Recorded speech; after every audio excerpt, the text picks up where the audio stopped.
Hey, you guys, welcome to Middle School Math Buyback. Welcome back. Happy New Year. Woo! Just let you know, the secondary math team has missed you guys. Hopefully you've are rested and ready to go for second semester. So we just want to help you out with some planning suggestions as we move on.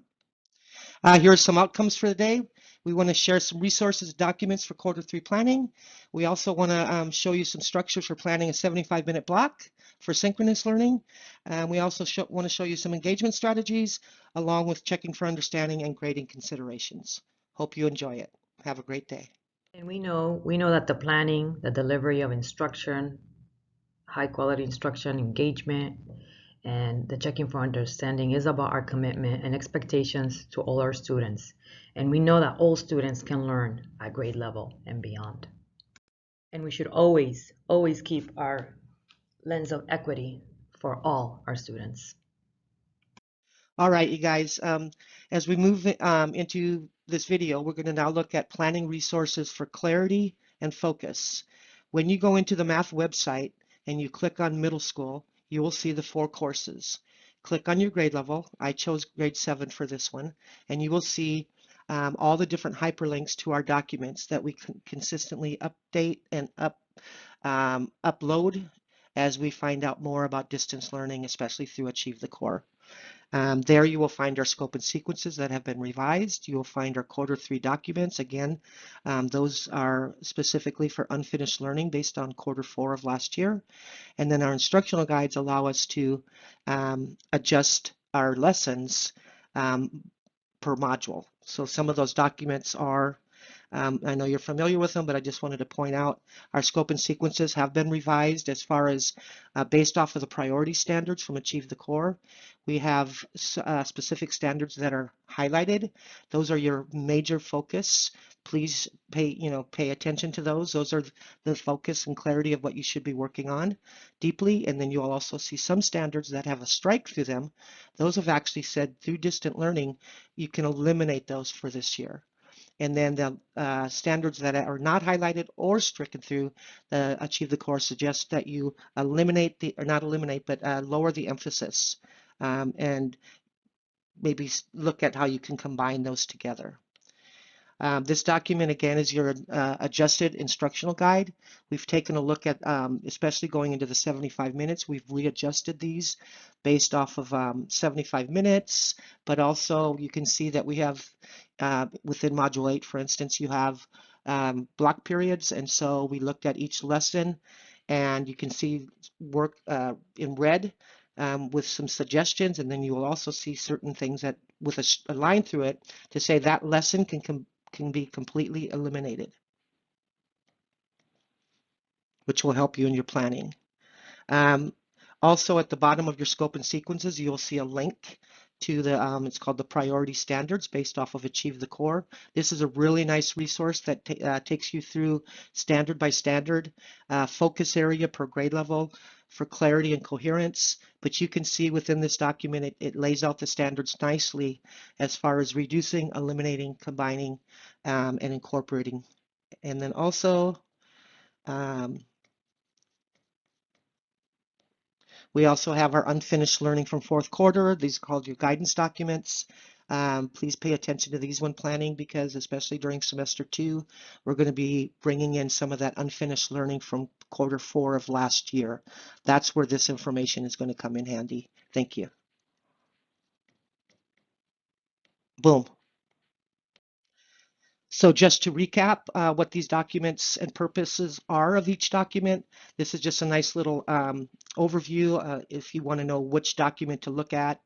Scope and sequence shows you the entire year at a glance. Instructional planners help you to look at your lessons step by step, module by unit, but also lesson by lesson, day to day, and how we've combined those to adjust for block periods, especially with the 75 minutes.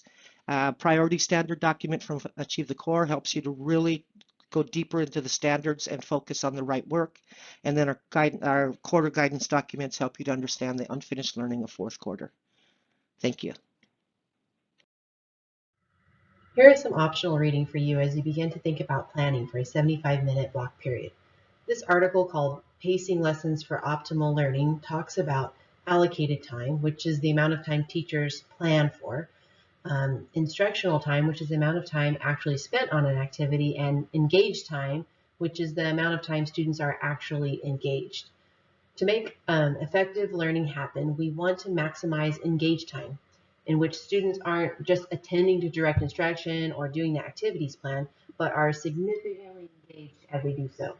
Basically, we want our Venn diagram shown here to have each subset get as large as possible so that almost all allocated time is also engaged time. This comes with careful planning, and the article linked here is a great resource we recommend for you to read. Here is a sample lesson structure you may use for a 75-minute lesson. Feel free to pause the video and snip this picture so you can later read the description of each phase in detail. Some important components of this model include a spiral review based on data, gradual release of each example problem, and multiple opportunities for student discourse, especially during consensus and presentations. These are the three components of rigor. In a normal school year with traditional scheduling, you might typically see 2 or 3 lessons build upon each other in this progression. As an example, let's look at 2 lessons that build from conceptual understanding the first day to procedural fluency the second day. Each lesson has a set of concepts or skills. Now we will look at how you might merge 2 days of traditional lessons into this year's 75-minute block. Using the planning documents mentioned earlier in this video to guide you, you might select only the concepts or skills that are essential. Use these for the gradual release portion of the 75-minute block lesson shown in blue. In the case shown here, the input model, structure guided practice, and final check for understanding would be cycled through 3 times. Now that we saw what a 75-minute structure looks like and understand how to combine and manage time, let's see how we can deliver the lesson and use engagement digital tools. Throughout the delivery of the lesson, you have options of platforms and digital tools that will support you with student engagement. For example, Nearpod, Desmos, Whiteboard, the DocCam, PowerPoint, and I will be focusing on the main body of the lesson, which is the input model, the I do, the structure guided practice, the we do, the final check, and the closure with the lesson delivery and the student engagement. As we are doing the think out loud, as we start the lesson with the think out loud and I do, which is the input model, the lesson delivery options you have are vast, from Nearpod, OneNote, Whiteboard, Desmos, the PowerPoint, DocCam, and so on. So now what is important is after deciding what platform you will be using is really the student engagement strategies of checking for understanding. So for example, you have random calling, or you can call on volunteers using the virtual hand. You can use the chat for students to respond. You can even use the chat blast, so all students can respond and get involved. Again, using the guiding steps and the guiding questions to support with student engagement strategies as you are using the digital tools. We're transitioning to structure guided practice, which is really the we do, where teacher and students work out the problems together, where the teacher is using active participation strategies through the lesson delivery. So again, the lesson delivery platforms that you have available to you are Nearpod, OneNote, Desmos, DocCam, PowerPoint, and so on.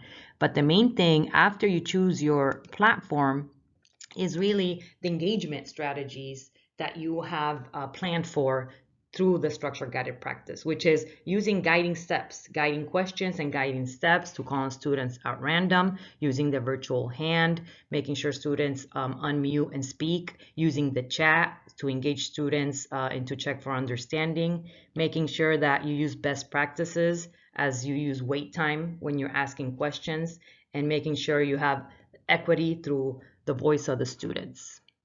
As you transition from the structure guided practice, you want to check for understanding. You want to do like a final check where students are doing the work independently.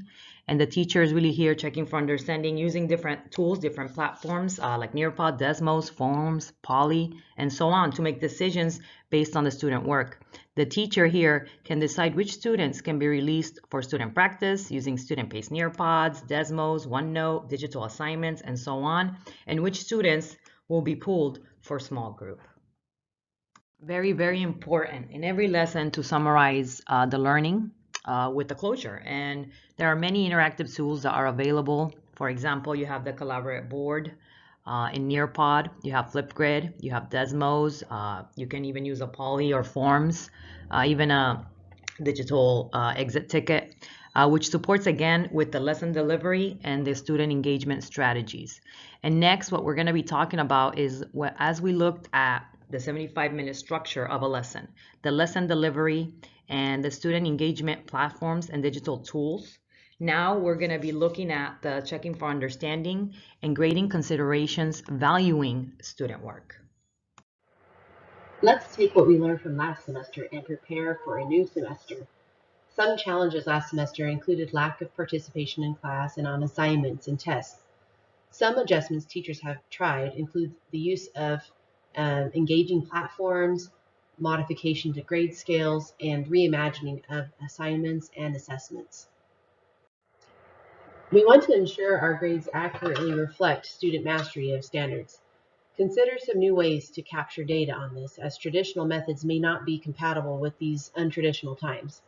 Take advantage of increased synchronous time to capture the data you need to evaluate your students' progress. As we come to the end of our buyback session with you, thank you for allowing us the opportunity to join you today.